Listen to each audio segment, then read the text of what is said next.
보도록 하겠습니다.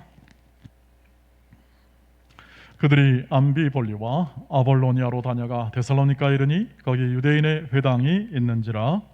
바울이 자기의 관례대로 그들에게로 들어가서 새 안식일에 성경을 가지고 강론하며 뜻을 풀어 그리스도가 해를 받고 죽은 자 가운데서 다시 살아나야 할 것을 증언하고 이르되 내가 너에게 전하는 이 예수가 곧 그리스도라 하니 어떤 사람 곧 경건한 헬라인의 큰 무리와 적지 않은 귀부인도 벌을 받고 바울과 실라를 따르나 그러나 유대인들은 시기하여 저자의 어떤 불량한 사람들을 데리고 때를 지어 성을 소동하게 하여 야손의 집에 침입하여 그들의 백성에게 끌어내고자 찾았으나 발견하지 못하매 야손과 및 형제들을 끌고 읍장들 앞에 가서 소리질러 이르되 전하를 어지럽게 하던 이 사람들이 여기도 이르매 야손이 그들을 맞아들였도다. 이 사람들이 다 가이사의 명을 거역하여 말하되 다른 임금 곧 예수라 하는 이가 있다 하더이다 하니 무리와 읍장들이 이 말을 듣고 소동하여 야손과 그 나머지 사람들에게 보석금을 받고 놓아 주니라. 밤에 형제들이 곧 바울과 실라를 베레아로 보내니 그들이 이르되 유대인의 회당에 들어가니라. 베레아에 있는 사람들은 데살로니가에 있는 사람들보다 더 너그러워서 간절한 마음으로 말씀을 받고 이것이 그러한가 하여 날마다 성경을 상고하므로 그 중에 믿는 사람이 많고 또 헬라의 귀부인과 남자가 적지 아니하나 데살로니가에 있는 유대인들은 바울이 하나님의 말씀을 베레아에서도 전하는 줄을 알고 거기도 가서 무리를 움직여 소동하게 하거늘 형제들이 곧 바울을 내보내어 바다까지 가게 하되 실라와 디모데는 아직 거기 머물더라. 같이 읽습니다. 바울을 인도하는 사람들이 그를 데리고 아덴까지 이르러 그에게서 실라와 디모데를 자기로 속히 오게 하라는 명령을 받고 떠나니라. 아멘. 네, 오늘 우리가 읽은 이 본문은 바울의 제2차 선교 여행, 즉 지금의 그리스 지방을 전도한 내용을 담고 있습니다. 그 지역 속에 오늘 데살로니가 교회를 이제 막 개척을 하게 되겠네요. 데살로니가 지역에서 십자가와 부활의 복음을 증언하고 그리고 거기서 뜻하지 않은 또 일을 만나게 됩니다. 야손의 집에 머물고 있던 일행을 이제 이 바울을 시기했던 유대인들이 불량배를 동원해서 그 집을 침입하여 바울을 잡고자 했습니다. 그러나 이렇게 바울은 다행히 거기에 집에 없었고 그들은 야손과 그 형제들을 잡아다가 관리들 앞에 고소를 했습니다. 이들이 천하를 어지럽게 합니다. 다른 왕을 섬겨 이 자기들의 주장을 하고 있습니다 하는 그러한 고발을 했습니다. 이에 이제 아무런 협의점을 찾지 못하고 결국 야손과 그 형제들을 보석금을 받고 풀어주고 바울은 밤에 떠밀려 지나듯이 또 베레아로 향하게 됩니다. 베레아에 갔더니 아주 놀라운 일이 벌어지고 그리고 또 복음 증거가 아주 잘 된 그러한 일들이 벌어지게 됩니다. 많은 사람이 복음을 받았습니다. 그러나 역시 또 여기도 유대인들이 또 찾아옵니다. 아주 끝까지 질기게 찾아와서 그것을 방해하고 복음 사역을 계속 방해하는 일들이 벌어져서 바울이 아덴까지 결국 갈 수밖에 없었다. 여러분 보시면 지금 이렇게 성령의 인도함을 받지만 때로는 이렇게 막 바울이 떠밀려 내려갑니다. 계속 밀려 이렇게 지역을 전전할 수밖에 없는 평화롭고 안전하고 그리고 모든 것이 잘 구비된 상황 속에서 복음이 증거되고 일들이 잘 돼야 함이 보통 일반적인 이해인데 바울은 그렇지 못합니다. 바울은 계속해서 밀려 다니고 그리고 성령의 인도함을 받으나 도대체 이것이 성령의 인도함을 받는 건지 안 받는 건지 잘 그런 이해가 이렇게 확실하지 않은 때도 있는 것 같습니다. 이게 지금 시기하고요 선동해서 불량배까지 동원해가지고 잡겠다고 나서는 것은 테러하겠다는 것과 다름없고 린치를 가겠다는 것과 다름없는 이렇게 참 어려운 상황이죠. 그런데 어떻습니까? 그 안에서도 하나님은 또 열매를 맺습니다. 하나님은 그 안에서 그런 여건과 그런 조건 아래서도 하나님은 하나님의 일을 하신다 이렇게 얘기할 수 있고 하나님의 뜻을 이룬다 이렇게 얘기할 수가 있습니다. 그 증거들을 보시면 4절 보시면 그 중에 어떤 사람 곧 경건한 헬라인의 큰 무리와 적지 않은 부인도 권함을 받고 바울과 신라를 따랐습니다. 데살로니가는 비교적 잘 사는 곳이고 교통 중심이고 상업 중심지라 이렇게 헬라인의 귀부인들 또 헬라인들 가운데 하나님을 믿었던 사람들이 이제 이 복음을 듣고 정말 예수를 믿게 되는 그런 역사가 일어나고, 이것이 바로 복음의 열매죠. 예수 믿는 것은 복음의 열매인데 이 복음의 열매가 계속 맺혀지게 됩니다. 바울이 쫓겨가듯 또 도망다니듯 밤에 도망가서 베레아에 갔더니 베레아에서는 더 놀라운 일들이 벌어집니다. 바울이 만든 게 아니라 하나님이 그 일들을 친히 하고 계심을 봅니다. 11절 12절 말씀 같이 읽겠습니다. 시작. 베레아에 있는 사람들은 데살로니가에 있는 사람들보다 더 너그러워서 간절한 마음으로 말씀을 받고 이것이 그러한가 하여 날마다 성경을 상고함으로 그 중에 믿는 사람이 많고 또 헬라의 귀부인과 남자가 적지 아니하나. 여기 데살로니가의 교회나 여기 베레아의 교회나 귀부인과 헬라의 사람들이 많이 믿었습니다. 이방 사람들이 많이 믿고 그들이 예수께 돌아왔는데 열매를 맺었는데, 이게 뭐 바울이 뭐 이렇게 잘해서 뭐 이렇게 오랫동안 뭘 사이에서 된 게 아니고 이렇게 하나님께서 그들의 마음도 열어주시고 단기 안에 이런 일들이 벌어지는 일들이 볼 수 있습니다. 그리고 헬라의 귀부인들, 그 당시 상류층 사람들이 예수를 믿게 되는 거예요. 보통은 이렇게 경제적으로나 혹은 사회적으로 신분이 낮은 사람들이 주로 예수를 많이 믿었는데 이 지역은 그 사는 지역이 잘 살기도 하지만 그러나 상류층과 또 귀부인들이 예수를 믿는, 또 남자들이 예수를 믿었다는 것은 뭐냐면 남자들이 다 주도하니까요, 지도자들이 예수를 이렇게 믿는 일들이 벌어지게 되는 것이고요. 더 놀라운 일은 뭐냐면 이들이 하나님 말씀을 상고하거나 또 그들의 태도를 보니까 얼마나 이렇게 너그러운지, 이 베레아에 있는 사람들은 데살로니가에 있는 사람보다 훨씬 더 너그러운 마음과 열린 마음으로 복음을 받고 하나님의 말씀을 받더라는 겁니다.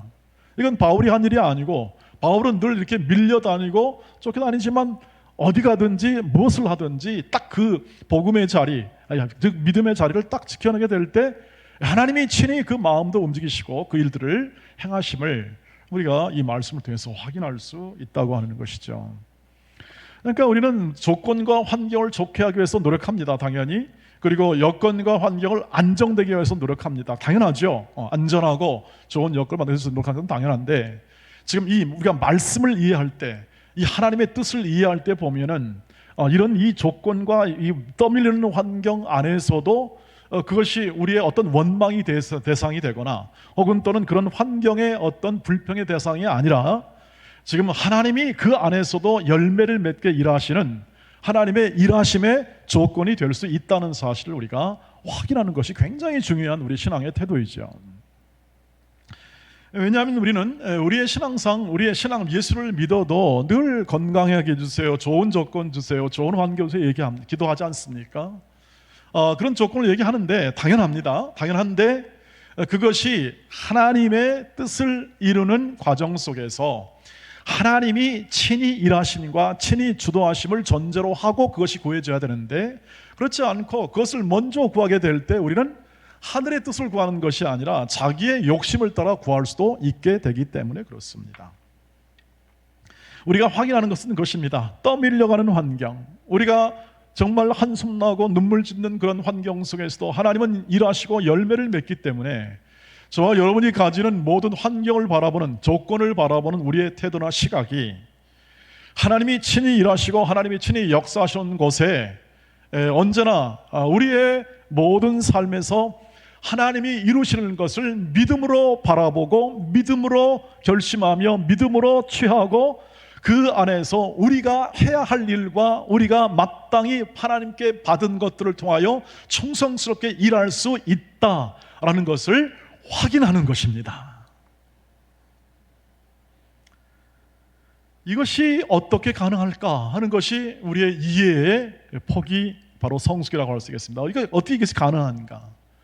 왜냐하면 우리가 구원받고 우리가 삶을 살아가는 모든 삶 속에서 이 하나님이 친히 일하신다는 것을 믿습니다. 여러분, 이렇게 제가 묻잖아요. 여러분, 친히 하나님이 일하시는 것을 믿습니까? 그러면 다 아멘으로 화답합니다. 그런데 하나님이 여러분 안에서 어떻게 그렇게 일하십니까? 그것을 구체적으로 알아가는 것, 그것을 구체적으로 경험하고 그것을 증언할 수 있는 그러한 삶이 있을 때 여러분은 하나님의 뜻을 이해하겠구나, 그리고 또 하나님 이렇게 일하시는구나 하고 확신할 수 있고, 그것이 확신이 된다면 우리의 신앙에 큰 폭의 진전이 이루어지게 되는 거죠. 대부분의 이 연약함이나 영적 침체나 우리가 가지는 이 신앙상에서 계속 퇴보하는 이유는 뭐냐면 하나님이 친히 일하심에 대한 그러한 경험이나 그런 약속에 대한 신뢰가 점점 흐려지고 약해지기 때문에 그렇습니다. 왜냐하면 여러분이 겪고 우리가 겪듯이 문제가 계속해서 날마다 밀려오지 않습니까? 여러분의 개인사에도 마찬가지고 우리의 삶에도 마찬가지고 우리의 신앙생활과 우리의 모든 삶에서 우리의 모든 이 문제를 해결해야 될 문제가 끝이 없습니다. 그래서 이렇게 어떤 철학자는 이렇게 말합니다. 우리의 인생의 모든 것은 전부 다 문제 해결의 연속의 과정이고, 문제 해결하다 우리는 끝난다, 인생 끝난다 이렇게 얘기합니다. 그렇지 않습니까? 실제로 인간사는 그렇습니다. 자녀 문제 해결하면 우리의 노후 문제가 걸리고, 우리의 노후 문제 해결하면 더 이상 누릴 힘도 없어집니다. 이것이 우리가 지금 어르신들이 겪는 문제죠. 코로나19 안에서 점점 약해지는 거죠. 어찌할 수가 없는 안타까운 인간 실존으로 보면, 인간의 삶으로 보면 너무나 안타까운 일이죠. 그러나 젊은이라고, 여러분 요즘에 젊은이들 문제와 문제 속에 있지 않습니까? 오죽하면 다 모든 걸 포기하는 포기 세대로 그렇게 명명되거나 그렇게 사회에서 회자되고 있지 않습니까? 뭘 그렇게 한 것도 없는데 뭘 포기부터 시작하는가? 답답한 현실 속에 그들의 한숨이죠. 때로는 그들의 눈물이기도 하고.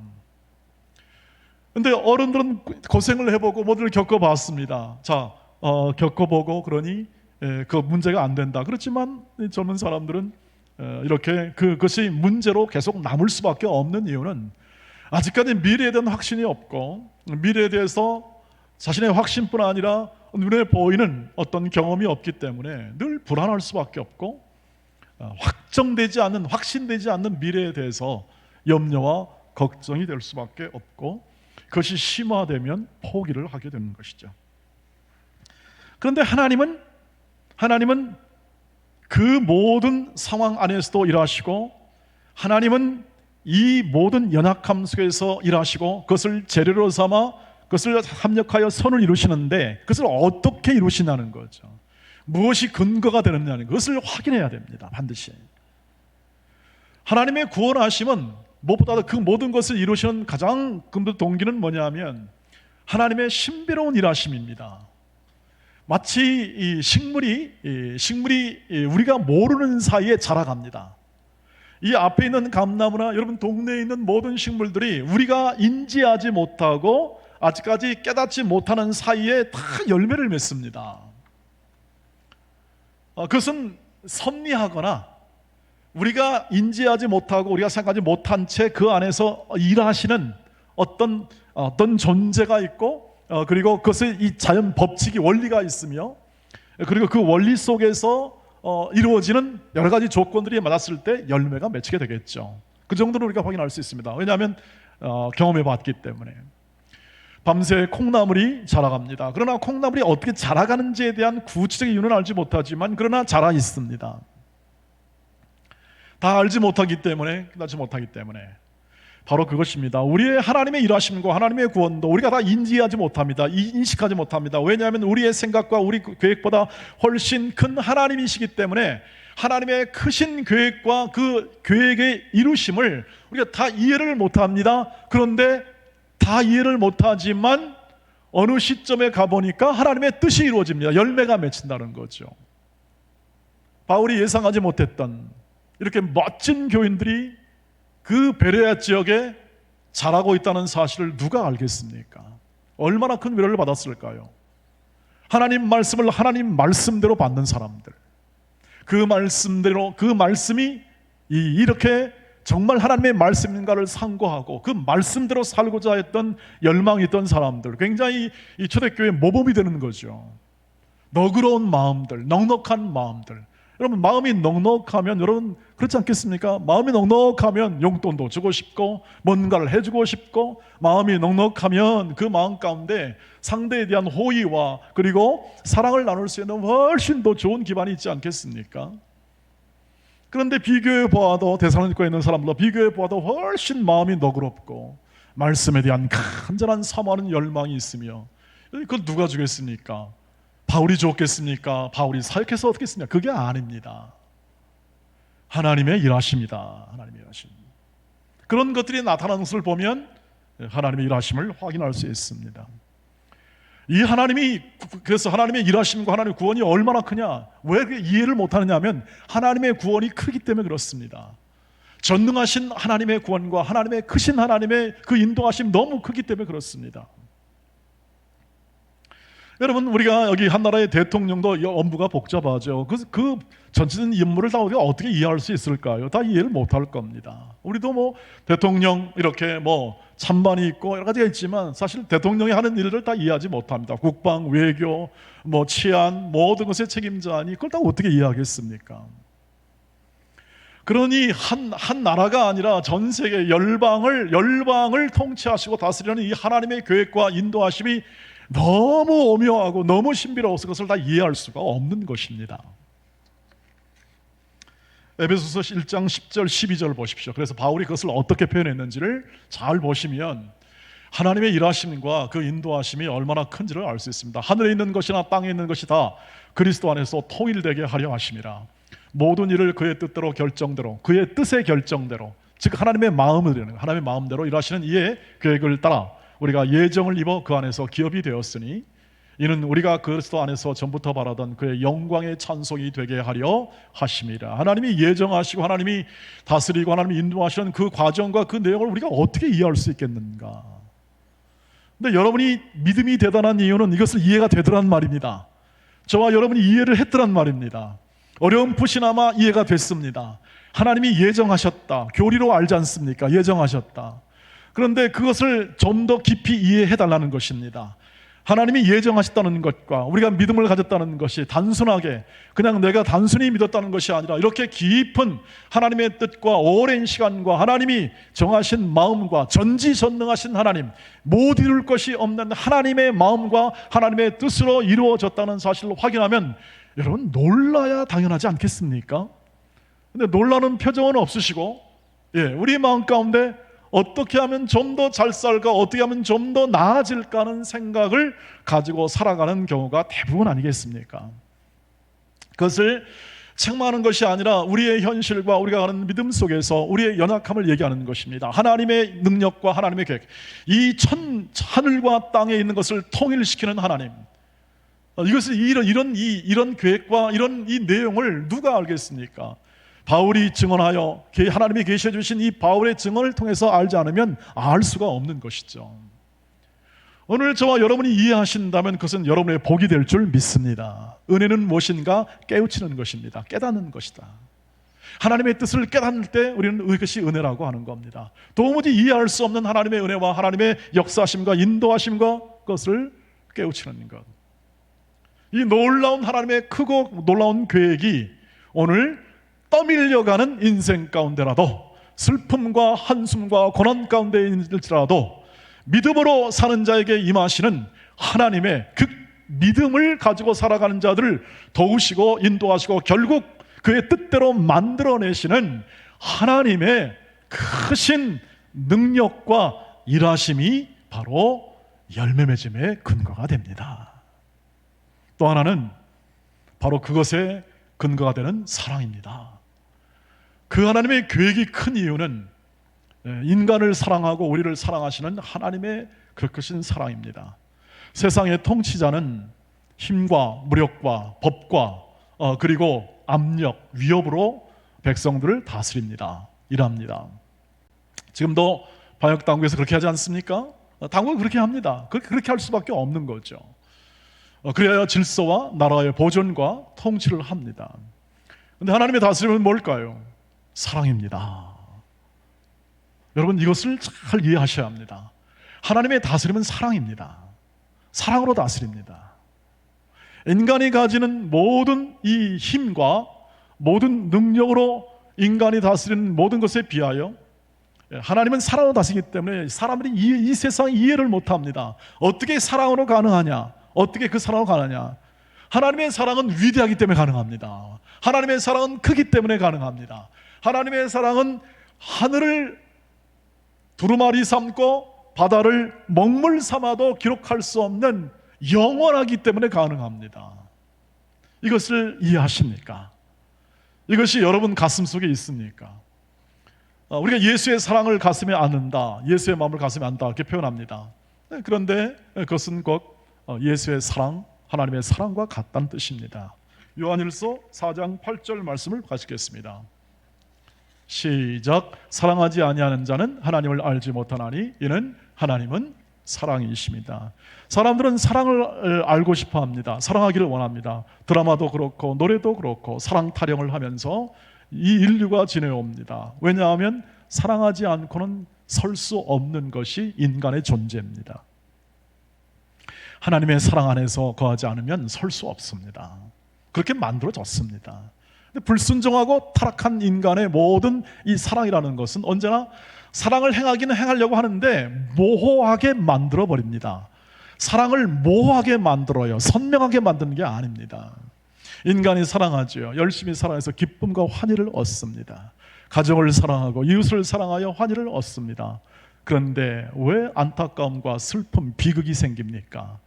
내 힘으로 사랑했는데 사랑을 이룰 수가 없더라 이거죠.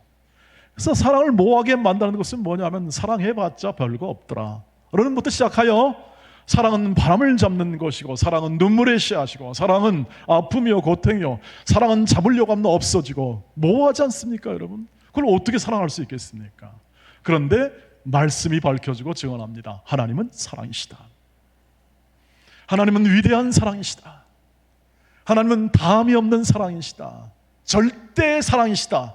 그러니까 이것은 뭐 변할 수도 없고 변해서도 안 되고 변할 수도 없고 하나님이 못하는 게 뭐냐면 변하는 거예요. 하나님이 못하시는 건 변하는 것. 사랑이 변하거나 포기하거나 그 사랑을 이루는 데 있어서 부족하거나 이거 하나님은 못하시는 부분입니다. 하나님도 약점이 있으시네요. 사랑 못하는 거 못하십니다. 하나님이 그만큼 완벽하십니다. 전능하시고 온전하신 뜻이 뭐냐면 바로 그 교리적인 우리의 이해가 아니라 우리가 마음으로 우리가 이성적으로 상상하고 이해하는 모든 면에서 가장 완벽하신 하나님이시다. 그 사랑은 끝이 없어 못 이룰 것이 없다. 그러므로 그의 사랑은 끊을 자가 없고 중단시킬 자가 없으며 로마서 8장에 있는 말씀처럼 그의 사랑은 이 세상의 그 어떤 것도 주 예수 그리스도의 사랑 안에 있는 하나님의 사랑에서 이 하나님의 사람들, 하나님의 백성들을 끊을 자가 없다. 근데 그 하나님의 사람이 누구냐? 연약하고 죄인입니다. 부족합니다. 사랑을 이루기에 노력을 하나 이루지 못하고 가슴 아파하고 눈물 짓습니다.